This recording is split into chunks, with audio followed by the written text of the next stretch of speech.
each of you for those in attendance and for those who were unfortunately able to make it. We'll look to get that out to you by close of business on Monday.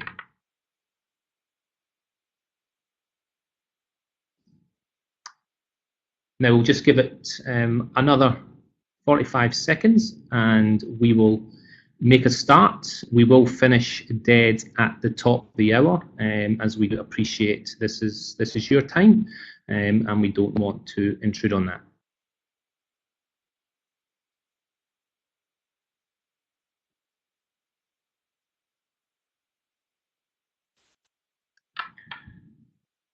Okay, we will make a start.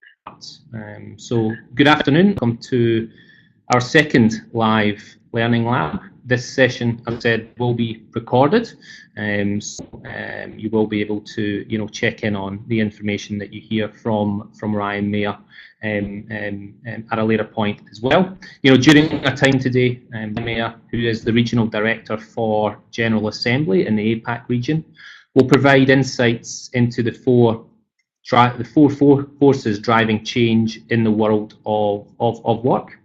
And then, we will explore how these will reshape our working day and the skills that you and I require to stay relevant. The truth is, automation, digitalization continues to impact what we do every day in our jobs. Every occupation, including roles across payroll, HR, and finance, will be impacted. It would be silly of us to think that our roles wouldn't be impacted. So it's important that we always, continue to learn and we continue to sharpen our skills, particularly as we shift from what we see as an old economy into a new economy of jobs. As we go through this session, please feel free to, ask any questions using the chat function, and we'll do our very best to answer those at the end. At this point, I would like to hand across to my friend from the USA, Ryan, who will take us through a short survey to start with, and then into more detail. Ryan. Wonderful. Thank you, Ross. I appreciate it. I do have to point out that while I am from the U.S., I'm based in Sydney now, so I'm not up in the middle of the night dialing in here. So to kick this off, we've prepared a really quick quiz for everyone.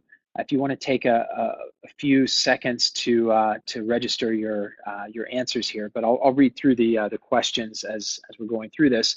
The first is, and this helps to scope out the talk today. The first is, according to Gartner, what percentage of tech jobs are forecasted to be unfilled in 2020 due to talent shortages? And we'll recap once everyone has a chance to answer. Second question, how much are companies projected to spend on digital transformation, both technologies and related business operations, in 2018? The third question, what country topped the list as the most digitally advanced Digital Evolution Index? I believe that was from McKinsey, that index. Lastly, how many workers globally may need to switch occupational categories by 2030 due to digitization and automation? Right, I give everyone about 15 more seconds to log their answers, and then we'll end the survey and start the presentation.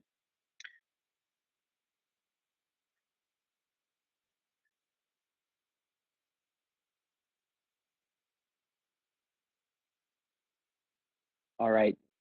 So for the first question, the answer is C. 30% are the number of jobs that are forecasted to be unfilled in 2020. For the second one, how much are companies projected to spend? And this is a very interesting one. It's actually $1.3 trillion. And I'll get into some of the things that are raising that, right, that are driving that in a second. And then which country is the most digitally advanced? Many people, I think, said Singapore, but it's actually Norway. And then lastly, how many workers globally may need to switch occupational categories? And that's 375 million workers. based on a McKinsey stats. So let's jump in to the first force that is weighing on the global economy, as mentioned, and I think this is one that is on the top of mind for most people. It's certainly the minute that you open any newspaper in any major city around the world, there is some take on automation. So the first force is the automation's effect on jobs. And one of the questions tied into this, and I really like to use this, this first part to dispel any notions of a post-apocalyptic world in which bots rule and take all our jobs. Really, the way that I look at automation is that it's no different to some of the previous tectonic shifts in employment and productivity that we as a civilization have experienced. So if you think about the shift from an agrarian-based economy to an industrial one, there were doom and gloom sayers when Henry Ford created the first Model T production line. There was fear that that it would upend the industries around blacksmithing and housing horses and cleaning up after horses. But it's also useful, in this context, to remember that a robot can also be defined as a software program or a hardware and software combination. Microsoft Excel is automation. And Microsoft Word is automation in a sense. And so while it's automation writ large is profoundly changing the way in which companies allocate their human talent and even how much of that talent they need in the first place, I think it's also, there are two ways to look at it. One is very pessimistically, and the other is a little more optimistically. And I'll touch on that latter, more optimistic version of things later. But if you simply read the headlines, it seems like everyone's job is from doctors to lawyers to people working on the on the factory line. His job is in danger. I think here in Australia, the most relevant expression of this is probably with one of the big four banks, NAB, which has publicly stated that in the coming years, and they've already started this process. In the coming years, they expect to outplace 6,000 of their employees, but also during that same time, they need to hire 2,000 data professionals. And so, being in the education industry, and I'll kind of introduce General Assembly a little bit later on, but being in the education industry is sort of a player in that. There aren't 2,000 data professionals just roaming the wild in Australia at the moment. It's really no amount of money that can source that type of talent because it doesn't exist, and that really sort of brings us to I'll speak more to that on the third force, but the second force is and this is also driving automation, but digital revenue streams are increasing across the industries. So if you think back to the pop quiz and the amount of money that companies are going to spend in 2018 on digital transformation, that's not entirely that 1.3 trillion dollars and capital T trillion. That's not all coming from upskilling and reskilling individuals. That's coming from buying digital revenue streams. I think Walmart's a fantastic example. Obviously a U.S.-based retailer, but they've most recently spent about, I think, $17 or $18 billion buying a controlling interest in Flipkart in India.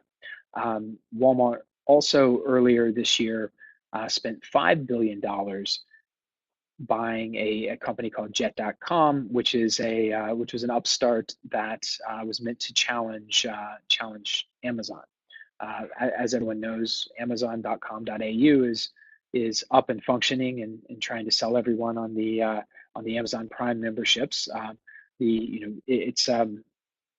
companies that are in the more traditional brick and mortar space or physical space, they see what's happening in the future, and a lot of them are trying to build their own new digital revenue streams, but oftentimes it's easier to go out and to buy that. Another, I think another good example is Avis, which is a rental car company, also predominantly based in the U.S., although I think it's available throughout Asia Pacific. They have a tremendous amount of physical assets that, for the most part, sit around. And so they're partnering with Lyft to make its cars available to Lyft drivers that might not have a car but still want to earn money through that platform. And then Tetra Pak is pioneering a different number of digital technologies to boost efficiencies. So you see, across this, and part and parcel of this are companies are spending more money to build out these digital capabilities amongst their employee bases. But a large portion of the 1.3 trillion is coming from actual M&A and investments, R&D that companies are making. So the third force, and I kind of touched on this with automation, and this one and the effect of automation on jobs is they really work hand in hand, and that's that there's this zero-sum game that's really going on right now, in which technology company A will poach from technology company B, who will poach from technology company C. So if you think about it, the top data scientists or the top web developers or data architects at Facebook might get poached by LinkedIn, who might be poached by Google, and this is a net zero-sum game. So the supply of workers with digital skills is failing to keep up with the pace of demand. And so there, I think the real issue here is that the supply is not increasing at the pace that it needs to. So the technological change and then the swing towards different digital skill sets is happening at such a pace that traditional academic institutions are not able to output the amount of talent that is needed. So on the one hand, that's good because it creates an opportunity to learn new skills, and it creates an opportunity to to kind of seize these new roles. But if you back to kind of automation, it's automation is taking away some of the roles, and then other roles are transforming quite quickly. So I think Deloitte had their human capital trend newsletter. Some of the research showed that reinventing careers and learning is now kind of the number 2 issue in business, as surveyed by leaders, and that's followed only by reorganizing a company for digital business. And this is, I think if you look at some of the headlines here, there's a tremendous skills gap that is happening. It's happening across Australia. It's happening across the Asia Pacific region. It's happening across the world, and it's not even, however, and some geographies face it more than others, and it's more pronounced in certain places. But it certainly has an effect on smaller firms. It makes it more difficult to compete with larger firms that are money to poach talent. Going back into that sort of zero-sum game I was mentioning earlier. The next force, and this is one that really ties into the work that General Assembly is doing, but that force is lifelong learning is becoming an economic imperative. The Economist has done a tremendous amount of research on this, and the gist of that title is that an individual who does not add additional skills, who does not effectively change or expand their skill sets over the course of their life, will not remain as economically viable as an individual entity over the course of their working career. I think the best to personalize this somewhat, when I went to university, I started university, I didn't have an email address. I think I was probably one of the last people born before before before the big transformation into it's kind of the last wave before digital natives.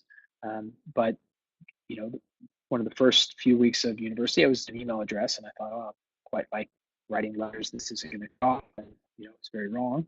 And then by the time that I graduated 4 years later, I had a mobile phone. I had a Palm Pilot that I could plug into plug into a phone line and scratch out very simplistic emails that would then send over the phone lines. And the mobile phone it was very difficult to put in your pocket because it was quite large, but it was still a tremendous amount of change in just a 4-year period. And you fast forward to today, and you think about in your own your own experiences, the amount of changes happened even over the last 10, 15 years.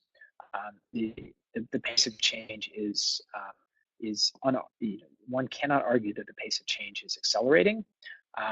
However, the number of people and with the types of digital skills that the modern economy now values the most aren't keeping up with the pace of this change. So again, this is somewhat of an opportunity if you're keeping your optimistic hat on.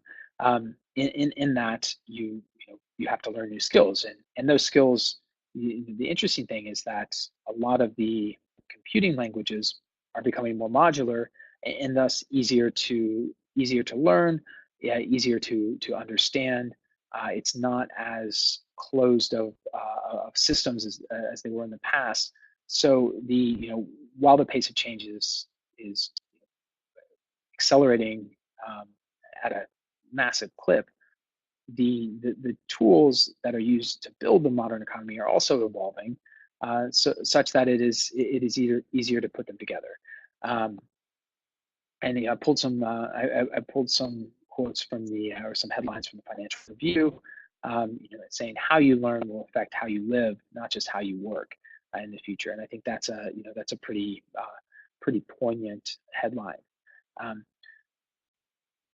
So now let me get into why I'm here and why why I have these views on these forces that are that are affecting the modern economy. As Ross mentioned earlier, I run Asia Pacific for General Assembly. Until a few months ago, we were a startup. We've since been acquired by the world's largest human capital company called the Adecco Group. We're only 7 years old. We started out kind of connecting individuals with skill sets that would allow them to advance in the modern economy. And we saw a real gap, sort of the skills gap that we mentioned earlier, that has been increasing, but we noticed it early. And we noticed that if someone wants to start a modern economy company from scratch, there are certain ingredients you need.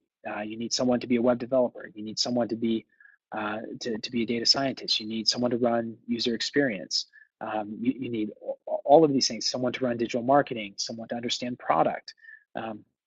So we've really evolved into I think the best way to describe it is a digital school for adults. And we really grew in the first 5 years of our existence, helping individuals navigate the journey from sort of the old economy to the modern economy. And we now do that 25 places around the world. And as we've gotten really good at helping individuals navigate these sort of existential issues about where they want to be in the modern economy, we've also started to work with large companies as well as governments on how to on how to change their people at scale. Sorry, did someone hopping in to say something? Oh, sorry, it just that popped up. And in the region, we've been working with the Singaporean government for the last 3 years, and the Singaporean government provides a subsidy to any of their citizens who want to take a 3-month boot camp course at General Assembly. And I think it's worth mentioning that we help pioneer this notion of deploying skills and transferring skills in a short period of time. So our longest course is 3 months long. And so the Singaporean government has, we've been working with them for 3 years and have put quite a few Singaporeans, actually 96% of Singaporeans who've gone through a program have found a job in that in that discipline. And so it's not, one can't identify these forces that are weighing on the modern economy without looking at some solutions. And so I wanted to breeze through a few of these while also, opening up for questions. So if I'd like people to start thinking about questions, and I'll kind of breeze through some of these solutions. The first is, and I think this is an obvious one, is expand the talent pool. If the supply of talent isn't keeping up with the pace of change, you have to expand it. But it is important to know that you need to make sure there's a ladder. You need to provide people a pathway to acquiring the skills that doesn't require someone to go back to university for 4 years, or take another graduate degree for 2 years, or do a training program that lasts 1 to 2 years. By the time you graduate from something like that, oftentimes the world has changed, or will move on. The other solution is to follow the money, to look at which jobs are commanding the highest salaries, and look at, read the headlines and look at where companies are investing, and where they're running into issues, especially like I mentioned with automation. It's not a, it doesn't have to be a zero-sum game. And this is one of my favorite ones, is bringing data to conversation. And I think this is particularly relevant to the crowd gathered here.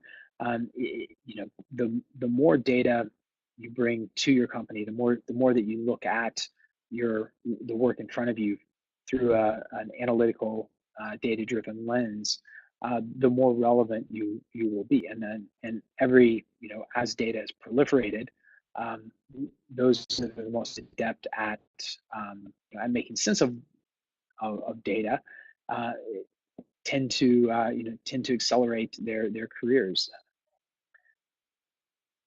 And then I wanted to end with a bit of closing optimism.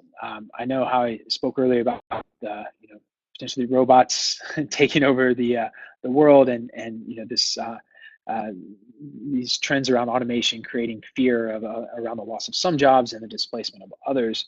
From my perspective, and this is an optimistic one, I believe that the future is, there's nothing to fear with the impending march of these future forces. I like to paraphrase Mark Andreessen. He's the founder of Netscape, if any of you remember that, and most recently the founder of a real blue chip VC firm, Andreessen Horowitz. But to paraphrase him, he said, when the automobile arrived, many thought there would be huge losses around the care and maintenance of horses and buggies. And while this was true on a small scale, the network effect of the automobile created vast new sectors of the economy: roads, bridges, tunnels, motels, et cetera, et cetera. So if you think about that and you extend that type of thinking to even to continue the thought about automobiles, continue that thought to autonomous vehicles, and how that might create a network effect that has positive benefits that we just don't see or can't see for lack of imagination. So with that, I appreciate everyone's time, and I would hope that if you have any questions, feel free to type those in the chat. And yeah, I'm here for a little bit longer. Thank you, Ryan. I've got one question maybe to get us started, and it is to do with, skills. And you mentioned, the modern economy. valuing different types of skills. And you touched on, I guess, what I would term as digital literacy. When you think of individuals in, payroll, HR, or broader finance roles, how do you see the skills that are required? What do the skills look like in the future in those types of occupations? Sure, I think that's a great question, Ross. The skills that I believe are valued in those, and there's a nice alignment between those job functions now and the skills that will be valued, but they are again around data and analytical mindsets, and not necessarily just with crunching the data that you're given, but really diving into that to apply a level of analysis to it, so that you're not just reporting on the data that you see or the data that you handle, but contextualizing that to a larger business case, and also synthesizing it to make projections. And one of the simplest things that people can do is pick up a tool like Tableau that allows you to visualize data, because really, if you're making a case, any kind of business case within your job, to move an initiative forward that you feel strongly about or you think will benefit the company, being able to visualize data is a tremendously powerful tool to winning people over. Oftentimes it's it provides the, I don't want to say icing on the cake, but it provides the buy-in that you need, because it shows a mastery of the data that you have at hand.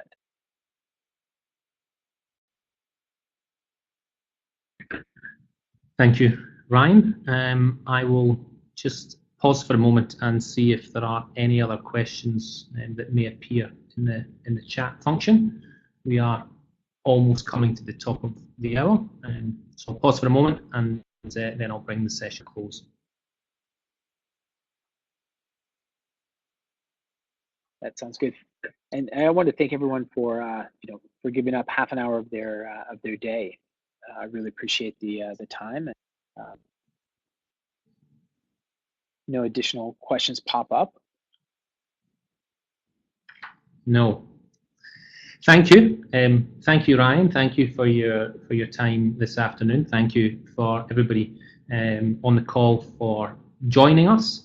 I guess, as we are in this rapidly changing world of work, it is maybe a moment for us to step back as individuals and think about the skill set that we have today and what we could do to maybe sharpen our skills. I do know from reading recent reports from the Australian Bureau of Statistics that critical thinking, activity, problem solving, presentation skills, organisation are paying more for individuals that fulfil those kind of enterprise soft skills. So it's worth us considering, from a payroll, HR, and finance perspective, could we go individually and acquire those skills? How could we acquire those skills? Are there projects internally that we could put our hand up to participate on? Are there courses externally that we could enroll on? Or are there organisations such as General Assembly who could support you? So maybe, as this call comes to a close, maybe just jot down a couple of ideas that maybe that are sprung into your mind during this learning lab session, and look at bringing the good ones to life over the next couple of months. That'll be our final learning lab session for the year. We will be back in February with session 3. So between now and then, I wish you all a wonderful Christmas and a very, very happy New Year. And thank you again for joining today's session. Thanks, and thank you, Ryan. Thank you, Ross.